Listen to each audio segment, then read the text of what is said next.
This week we're going to be looking at versions of the moral argument that emerged prior to the 20th century. We'll be looking especially at Immanuel Kant and John Henry Newman, William Sorley, and A.E. Taylor. Looking at this venerable history is worth our while because the history is much richer than many people realize. When asked about the moral argument, many people would start with, say, Immanuel Kant, and for some good reason. But even before him, there were important precursors. For example, even prior to Kant, important thinkers when it came to morality included Plato and Aristotle, Augustine and Aquinas, medievals like Occam and Scotus, Frenchmen like Descartes and Pascal, the British John Locke, and the Scottish philosopher Thomas Reid. So be sure to read up on all of these this week. What I intend to do in this set of slides is just sort of hit some of the highlights of the thinkers that follow. In several cases, we will be returning to some of the key themes that emerge later on, but I do expect you to do your reading this week and fill in all of the relevant details. This history is actually really quite exciting and tremendously fertile, I think you will find. Starting then with Immanuel Kant, who lived from 1724 to 1804. He's often identified as the first major moral apologist. He gave two significant moral arguments for God's existence, or as he might put it, rational postulation of God. One was an argument from providence, and the other an argument from grace. Kant's argument from providence went something like this, and here I'm relying on John Hare's formulation. Premise 1. Full rational commitment to morality requires that morality is a rationally stable enterprise. Premise 2. In order for morality to be a rationally stable enterprise, it must feature ultimate correspondence between happiness and virtue. Premise 3.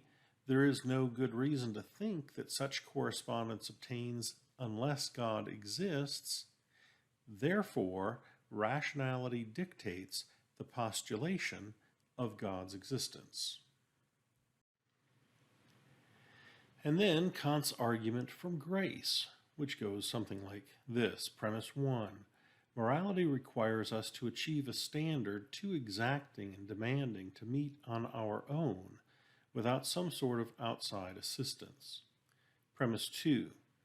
Exaggerating human capacities, lowering the moral demand, or finding a secular form of assistance are not likely to be adequate for the purpose of closing the moral gap, that gap between the best that we can do and what morality requires. Premise 3, divine assistance is sufficient to close the gap. Therefore, rationality dictates that we must postulate God's existence. As we continue to hit the highlights, let's move on to John Henry Newman, who lived from 1801 to 1890. In his famous Grammar of Assent, Newman put the focus of his moral argument on the conscience, which he took to be God's voice within. He thought that it put us in touch with God himself directly. So morality is not just a means of knowing that God exists, but in a real way, it's a way of knowing God himself. He called this real apprehending, not just notional apprehending. Next is William Sorley, who lived from 1855 to 1935. He argued that God provides the best and most rational and unified view of reality, the ground of both the natural and moral orders.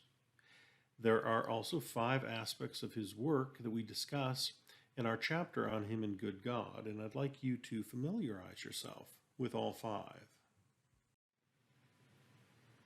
By way of a brief reminder, the 5 features of Sorley's life and work I'd like you to be familiar with include 1. The seriousness with which he personally and professionally took ethics. 2. His resistance of the temptation to confuse moral and non-moral goods. 3. His adherence to Lotz's dictum, which privileges deliverances of morality in the metaphysical quest, rather than doing your metaphysics first and then relegating morality to a relative afterthought. 4. His integration of poetry and philosophy, of head and heart.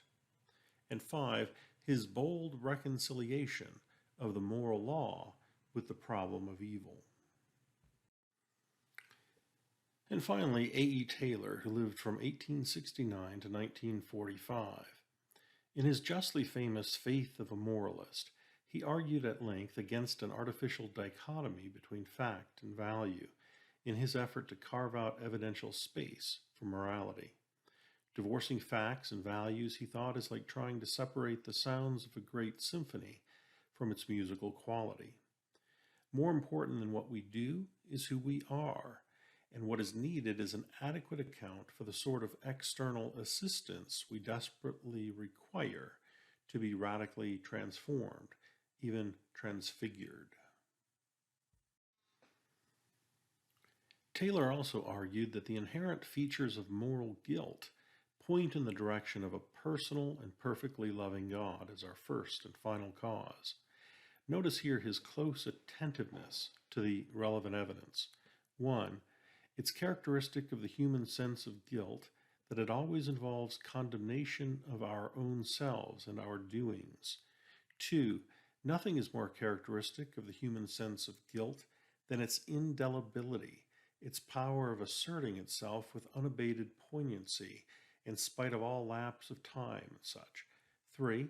Guilt is regularly attended by a demand for punishment. 4. Guilt has a peculiarly polluting quality. And 5. What is amiss within is not just our behavior, but our very selves.